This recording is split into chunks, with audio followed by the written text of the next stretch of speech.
Hello, my name is Andre Alanin.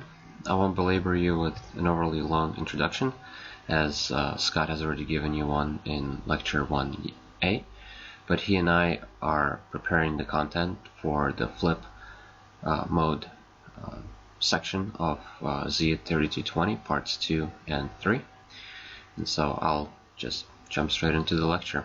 This is Lecture 2A. It deals with Coulomb's law, and Coulomb's law is a very fundamental law that enables a lot of future discussions in electrostatics. The learning objective of this lecture is to understand electrostatic forces and their magnitude in comparison to other forces in nature.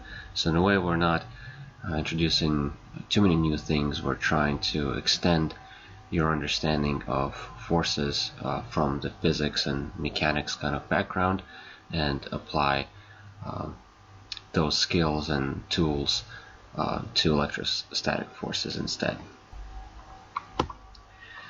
The most basic version of Coulomb's law is scalar, and what that means is that the output of our calculation is not going to be a vector, it's just going to be a single number. We don't necessarily care about the direction in which the force is applied in yet.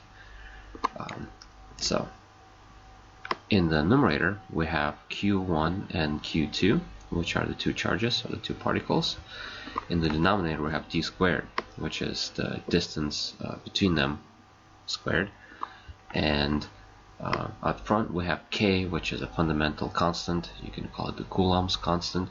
It's equal to 8.99 times 10 to the 9th Newton meter squared per Coulomb squared, but it's rarely discussed in those terms, and instead it is more typical to refer to the more fundamental constant epsilon naught, which is the free space permittivity, and epsilon naught is 8.8542 times 10 to the negative 12 farad per meter. Right. Here we have a little demo where on the left hand side we have the gravitational force, and on the right hand side we have the electromagnetic force, and we would like to compare the two. We accomplish this with this metric log 10 of FEM divided by FG, which is designed to give us a sense of how many orders of magnitude one is greater or smaller than the other. We have the axis right here, which ranges from minus 60 at this point to positive 60 at this point. Finally, on the left hand side we have a particle with the radius 10 to the minus 16th meters, charge of 10 to the minus 19th coulombs, and mass 10 to the minus 30th kilograms. And on the right hand side we have a particle which has the same properties. Those two particles you might recognize are two electrons. So when we look at those two, the electromagnetic force is 42 orders of magnitude stronger than the gravitational force. Once we go further in the scope of our consideration, we'll look at protons, which are more massive objects. They are 3 orders of magnitudes heavier, so when we consider that, we will end up with 36 orders of magnitude instead of 42. So it is less, but still significantly, electromagnetic force is the more significant one to consider. When we go further and we'll look at atoms, on the left hand side we have sodium, and on the right hand side we have chlorine, and the charges remain the same because one is an ion with an extra electron like chlorine right here, and the other one is an ion with a missing electron like sodium right there. But the masses are larger, and because of that it drives the consideration further to the left, but still, even in this case, electromagnetic force is much greater than the gravitational force. Once we go to something more substantial and we have two balloons say 10 centimeters in size, the amount of charge that you will be able to put on them is on the order of a Coulomb, or nanocoulomb. The amount of charge you'll be able to put on them is on the order of a nanocoulomb. The mass will be on the order of 10 grams. And when you put those numbers into the corresponding equations, what you'll find is that the two forces produce about equal contribution to the consideration. That means that at one point you might rub your balloon with fur on one side and rub another balloon with silk on the other side, and then when you put them together they will attract and you'll be able to hold and suspend one balloon with another. But once you touch something or it finds a way to discharge,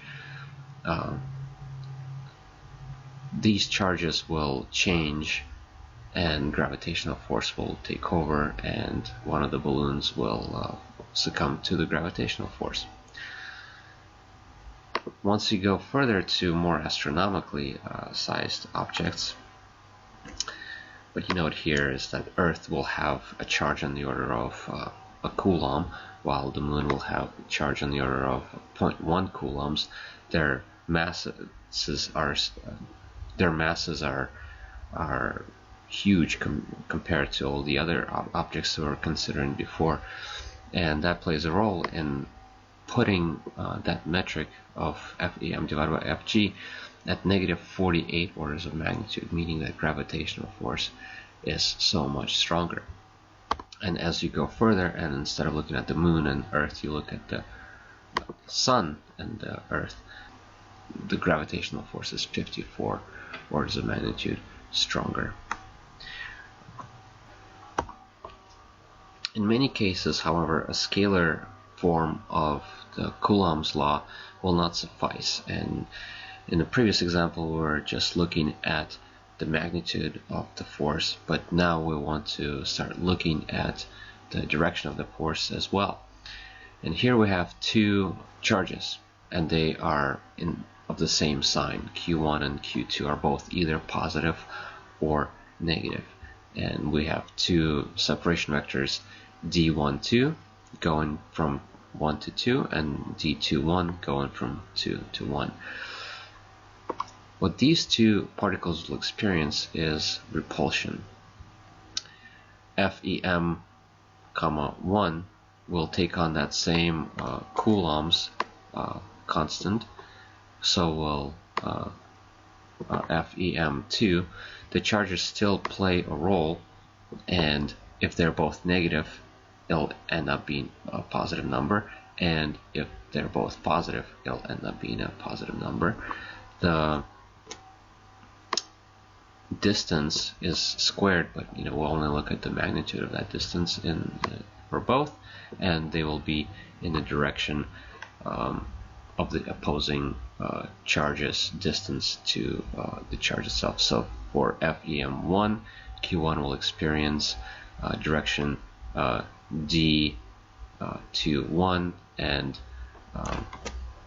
Q2 will experience the direction D12.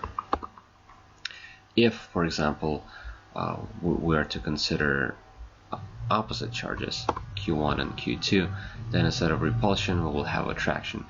The important thing is that these two equations do not change. What will change is Q1, Q2 here, and Q1, Q2 there, and it will flip the sign for you. The case when we have to use the vector version of the Coulomb law is the case of when we have multiple charges. And that is because when we have multiple charges, they're extremely unlikely to line up on a nice grid with nice angles. Instead, we have a separation vector, x hat, y hat, and z hat. We can still tackle those problems by decomposing each force into its constituent Cartesian elements. So if we take this force that we previously calculated, and projected onto the x direction, projected onto the y direction, projected onto the z direction with a simple dot product, then we can accomplish something. So if we have a charge that is surrounded by n other charges, the total x force will be a sum of the x components, the total y force will be a sum of the y components, and the total z force will be a sum of all of the z components. Once we have those three things, we can determine the total vector force by assigning the x component an x direction, by assigning a y component a y direction, and by assigning a z component a z direction. Of course, this works perfectly well for a discrete number of charges, but as is often the case, we will be dealing with charge densities, and for that we can tackle that with an integral, where rho of r is essentially our charge density. 1 over 4 pi epsilon naught is the Coulomb's constant as before. Q is the charge of the particle that you're considering, and integral over the volume takes the place of a discrete summation that we had before. So as far as the tutorial topics go, we will be focusing on calculating the electrostatic forces on a charge in presence of one other charge or more other charges, and we'll also be calculating electrostatic forces for charge distributions.